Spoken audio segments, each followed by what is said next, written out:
আমরা এই আমলাতন্ত্রের কাছে আজকে বহু বছর যাবত আমাদের কথা বলছি, ওনাদের শোনার সময় নাই। একটা বৈষম্য কী পরিমাণ হয় আপনি দেখেন, রাষ্ট্রযন্ত্র কিছু ব্যবসায়ীকে বড় করতে গিয়ে পুরা দেশকে একটা বিপদে ফেলে দিছে। আমরা কিন্তু বহুদিন ধরে বলে আসছি যে ভোগ্যপণ্যের যে সিন্ডিকেট, এই যে ৩-৪টা কোম্পানি ভোগ্যপণ্যের এমনভাবে সিন্ডিকেট করছে, এখানে একটা বড় কোম্পানি কিন্তু এখন তারাও দেউলিয়ার পথে, এবং ৩৬টা ব্যাংক তাদেরকে সাপোর্ট দেওয়ার জন্য ঝাঁপায় পড়ছে।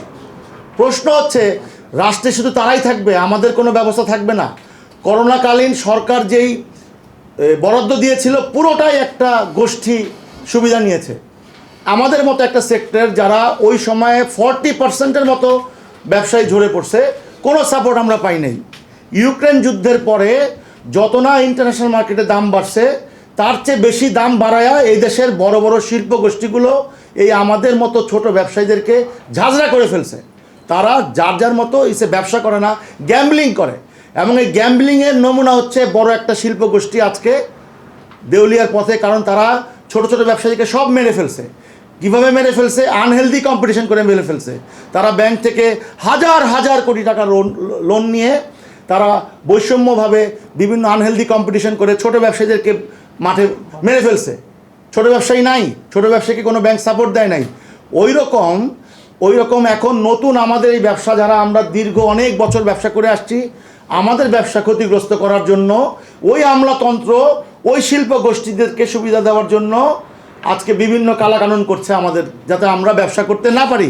এবং তাদের বিনিয়োগে যেই মিডিয়া হাউসগুলো আছে তাদের বক্তব্যগুলো প্রচার করছে তাদের মতো করে, আমাদের বক্তব্য সঠিকভাবে প্রচার করছে না। যেমন একটা এক্সাম্পল দেই, একটা বড় বৃহৎ গোষ্ঠী আমরা বলেছি যে 600 রেস্তোরাঁ করবে, তারা এক্সপোর্টের নামে ইম্পোর্ট করে, সেই ইম্পোর্ট করে এক্সপোর্টের প্রণোদনা নেয়, সেই এক্সপোর্টের নামে বাংলাদেশে এই ইম্পোর্টেড প্রোডাক্ট আপনারা নিশ্চয়ই বুঝবেন যে এই আনহেলদি কম্পিটিশনে ফেলে দেয়। তো এইটার থামাবে কে? এই যে আগ্রাসন, এই যে কর্পোরেট যে আগ্রাসন আমাদের ব্যবসায়, এটা থামানোর কেউ নাই। এখন দেখেন আমাদের ভ্যাট যেটা করেছে, ভ্যাট 5% থেকে আপনার বলেছি আরেকটু কমালে আরও বাড়বে, আপনি আওতা বাড়ান। 15% তারা রেখে দিয়েছে কেটারিংয়ের জন্য। ধরেন আপনারা যেই ফার্মে কাজ করেন, যেই ফার্মে আপনাদেরকে মালিক পক্ষ দুপুরে লাঞ্চ প্রোভাইড করতে চায়, সেখানে 15% ভ্যাট দিতে হবে, 5% এআইটি দিতে হবে। শ্রমজীবী কর্মজীবী যা আছে, এরপরে আবার ট্যাক্স তো আছে। তো বিষয়টা হচ্ছে কি, এই বিষয়গুলো আমরা বারবার, এই রাষ্ট্রের যত আমলাতন্ত্র আছে আমরা বারবার কিন্তু বলেছি, কেউ শুনতে চায় না, শুনে কিন্তু কোনো বাস্তবায়ন করে না। আমার মনে হয় যে কোনো পলিটিক্যাল দল যারা ক্ষমতায় আসে, তারা এই রাষ্ট্রযন্ত্রের কাছে জিম্মি। এই জিম্মি দশা থেকে যদি তারা বেরোতে না পারে, টোটাল সিস্টেমকে যদি ভেঙে চলে না করতে পারে, 25 লক্ষ সরকারি কর্মকর্তা কর্মচারী, বিভিন্ন বাহিনী শুধু তাদের সুবিধা নিতে ব্যস্ত, শুধু তাদের সুবিধা কীভাবে বাড়াবে, তাদের জন্য সুইমিং পুল, তাদের জন্য ফ্ল্যাট, তাদের জন্য জমি, তাদের জন্য আবাসন প্রকল্প, তাদের সমস্ত ব্যবসা। আমরাদের কোনো অসুবিধা নাই, আমাদের প্রান্তিক ব্যবসায়ীদেরকে বাঁচার একটা ব্যবস্থা করে দেন। দারিদ্র্য সীমার 30% নিচে চলে গেছে আমাদের আজকে বাংলাদেশের জনগোষ্ঠী। আমাদের ব্যবসা নাই বললে চলে, প্রত্যেকটা ব্যবসা 30 থেকে 40% ব্যবসা কম। কেন কম? ইকোনমি খারাপ। কেন খারাপ? একটা গোষ্ঠী লুট করে চলে গিয়েছে, আরেকটা গোষ্ঠী ক্ষমতায় আসছে, কিন্তু তারা ওইভাবে মাত্র 3 মাস তারা ওইভাবে কিছু করতে পারছে না। মাঝের ইউনূসের মতো তত্ত্বাবধায়ক সরকার বা ইন্টারিম সরকার যা আসছে, এই অপদার্থ সরকার আরও ক্ষতি করে গিয়েছে আমাদেরকে। আমাদের যে ব্যবস্থাটা করেছে তারা, এই 12-13টা অথরিটি শুধু আমাদেরকে চাঁদাবাজির একটা সিস্টেম করে রাখছে। বলেছে সহজ করবে, কিন্তু কী প্রক্রিয়ায় সহজ করবে আমরা কিন্তু জানি না।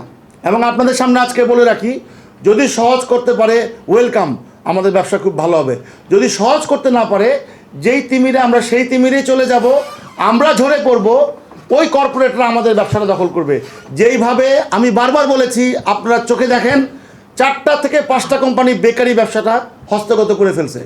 আমরা কি খাচ্ছি আমরা জানি না, তাদের প্রোডাক্ট কিন্তু বিএসটিতে টেস্ট হয় না, মানে তাদের কাছে কিন্তু মোবাইল কোড যায় না, তাদের মিডিয়া কিন্তু তাদের তাদের প্রোডাক্টগুলো প্রচার করে না।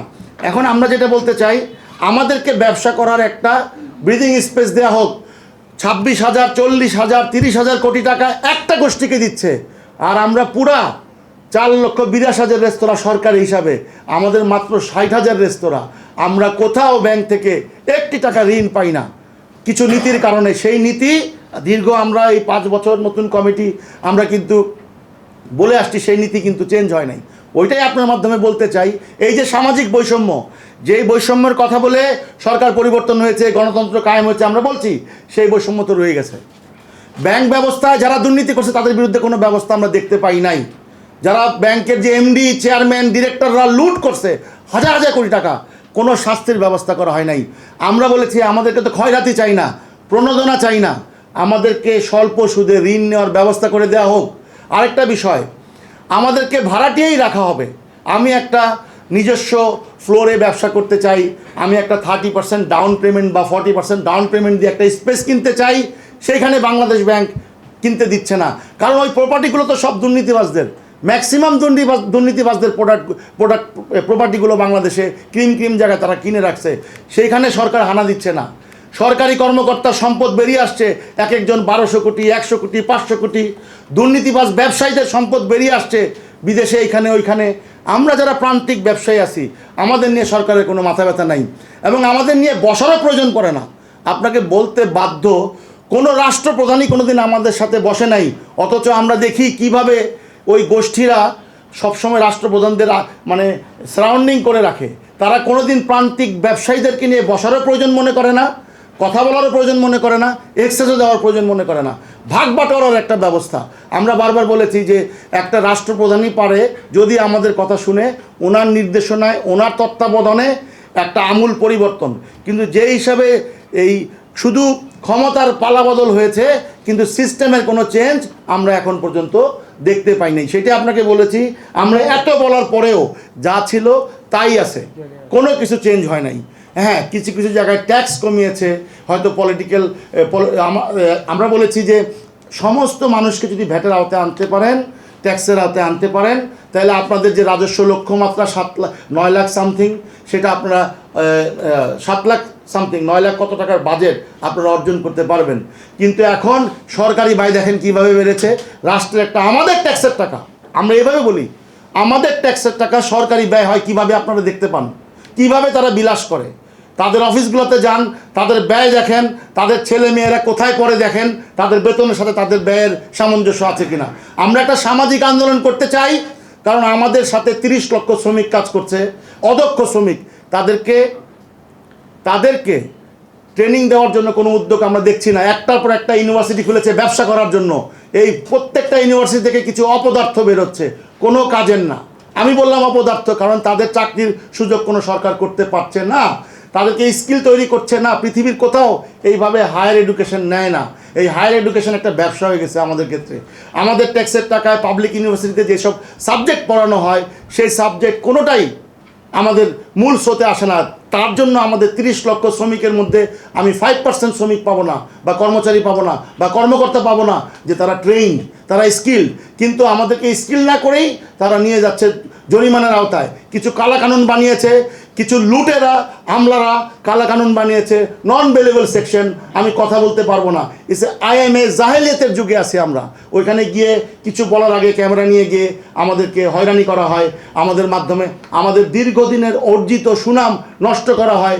যে কিনা ম্যাজিস্ট্রেট কিছু জানেই না ফুড সম্বন্ধে, প্রচার করা হয় মিডিয়ার মাধ্যমে, ওইটাও একটা ষড়যন্ত্র, বিকজ ওই গোষ্ঠীকে কাজ দিয়ে দেওয়ার জন্য। তা আমরা বলেছি এই কালাকানুন বাদ করতে হবে। যে কালাকানুনের চক্করে 4 বছর 5 বছর মামলাও শেষ করতে পারি না। বিচারহীনতার সমাজ, আমাদের যে বিচারহীনতা, যে সব ম্যাজিস্ট্রেটরা অভিযানের নামে হয়রানি করে, যেসব হিরো সাজতে চায়, ভোক্তা অধিকারে এক একজন করে নতুন আসে, এক একজন হিরো।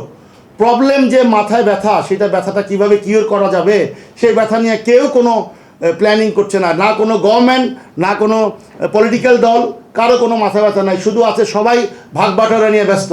তা আমরা সরকারের কাছে আপিল করব, আমাদের একটা বিশাল সেক্টর, আমাদেরকে নিয়ে একটু বসেন।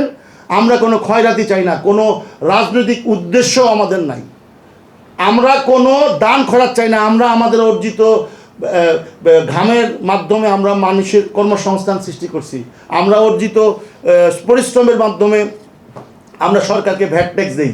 সুতরাং আমাদেরকে আমরা কোনো টাকা মেরে যাই নাই। কোনো রেস্তোরাঁ বলতে পারবে না বাংলাদেশে ব্যাংক ডিফল্টার হয়েছে, ব্যাংকের টাকা মেরে গিয়েছে। এই যে ব্যাংক খাত, আপনার লিজিং খাত, সমস্ত খাত সবাই মিলে লুটে পুটে এ ওর দোষ দিবে, ও ওর দোষ দিবে, এইভাবে একটা রাষ্ট্র চলতে পারে না। আমরা বলেছি রাষ্ট্র যদি গঠন করতে হয় টোটাল সিস্টেমকে ভেঙে চলে গঠন করতে হবে। তো সেই সিস্টেমটা আমরা দেখতে পাচ্ছি, দিনের পর দিন বলে যাচ্ছি, কোনো আমলা শুনে না। যখন আমলারা চেয়ারে থাকে তখন শুনে না, যখন বাইরে আসে তখন শুনে। এই হচ্ছে আমাদের অবস্থা। এই যে স্কিল ওয়ার্কার তৈরি করার জন্য আমরা কোনো দেখতে পাচ্ছি না। আমাদের এই ঢিলেঢালা ওই ফাইল হয়ে ঘুরে আসতে আসতে আপনার যেই প্রয়োজন সেটা শেষ হয়ে যাবে। আমরা চাই ইনস্ট্যান্ট ডিসিশন হবে, ইনস্ট্যান্ট ইমপ্লিমেন্ট হবে। আমার মনে হচ্ছে সরকার আমলাতন্ত্রের কাছে, আমার পার্সোনালি মনে হচ্ছে আমলাতন্ত্রের কাছে তারা জিম্মি না হলে আমাদের এত কিছু বলার পরও যেই তিমিরে আমরা সেই তিমিরেই আছি। কারণ আমাদেরকে একটা সিস্টেম করে রাখা হয়েছে, আমাদের থেকে কীভাবে চাঁদাবাজি করতে পারবে প্রশাসন, কীভাবে চাঁদাবাজি করতে পারবে আমলাতন্ত্র, দ্যাট ইজ হচ্ছে আমাদের কথা। তো সুতরাং এই কথাটা আপনার মাধ্যমে ডিটেলসটা বলেছি, আপনারা বুঝতে পারবেন যে আমরা কী অবস্থায় আছি। আমি একটু বলি আপনাকে, এই যে ময়দা নাই বাজারে, আপনারা কি জানেন ময়দার একটা বিশাল টাকা হাতায় নিচ্ছে? ময়দা বাজারে পাচ্ছি না, অনেক দাম ময়দা। সিন্ডিকেটের মতো করে ছোট ছোট ময়দার মিল সব বন্ধ হয়ে গেছে। এই ময়দার মিল ছিল সিটি গ্রুপ, নাম ধরে বলি, তারাও আজকে দেউলিয়ার পথে। আরও 4-5টা বড় গ্রুপ, তাদের কন্ট্রোলে ময়দা, তারা ভাল্ক আকারে গম ইম্পোর্ট করে, তাদের সাথে সরকারের যোগাযোগ, তাদেরকে প্রাইম মিনিস্টার বলেন, ওই আমলারা বলেন, সবাই বলেন, তাদের কথা শুনতে বাধ্য। তারা এমনভাবে রাষ্ট্রকে জিম্মি করছে। ওই পরিকল্পনার জন্য আমাদের কি আমরা দেখতে পাচ্ছি ওই ভীষণ, কারণ আমরা তো দারিদ্র হয়েই গেছে। এই যে পট পরিবর্তনের পরে 10%, 20%, কীভাবে বলে 30% দারিদ্র সীমার নিচে গিয়েছে। আমাদের তো দারিদ্র মানে নিম্ন মধ্যবিত্তদের সাথে আমাদের ব্যবসা। নিম্ন মধ্যবিত্ত যদি না থাকে আমরা কার সঙ্গে ব্যবসা করব? এবং নিম্নবিত্ত যারা, তারাই আমাদের কাস্টমার। আমরা গুলশান বনানীর ওই 2-4টা 5টা 10টা রেস্টুরেন্ট, ওগুলো যাই দেখেন, কেউ না কোনো বড় কর্মকর্তা, কারো কোনো বড় শিল্পপতি, তাদের শখের ব্যবসা, তাদেরকে দিয়ে আমাদেরকে মূল্যায়ন করা হয়। আমরা বলেছি সারা বাংলাদেশে যে প্রান্তিক ব্যবসায়ীরা আছে তাদেরকে কিভাবে বাঁচাবেন একটু চিন্তা করেন। দেশে যে সামাজিক অস্থিরতা, সেই অস্থিরতা থামানোর চেষ্টা করেন। প্রত্যেকটা মানুষ আজকে ক্লান্ত, আমরা আমাদের ব্যবসা সেভ করতে পারছি না। কারণ আপনার দেশের ইকোনমি যদি না ঠিক হয় তাহলে কিন্তু আমাদের ব্যবসা ভালো হবে না। মানুষ না খেয়ে আছে বলতে গেলে, আগে যে লোক 3টা পরোটা খেত এখন একটা খায়। আমরা তো বুঝি যে কি হচ্ছে আমাদের, বলেন।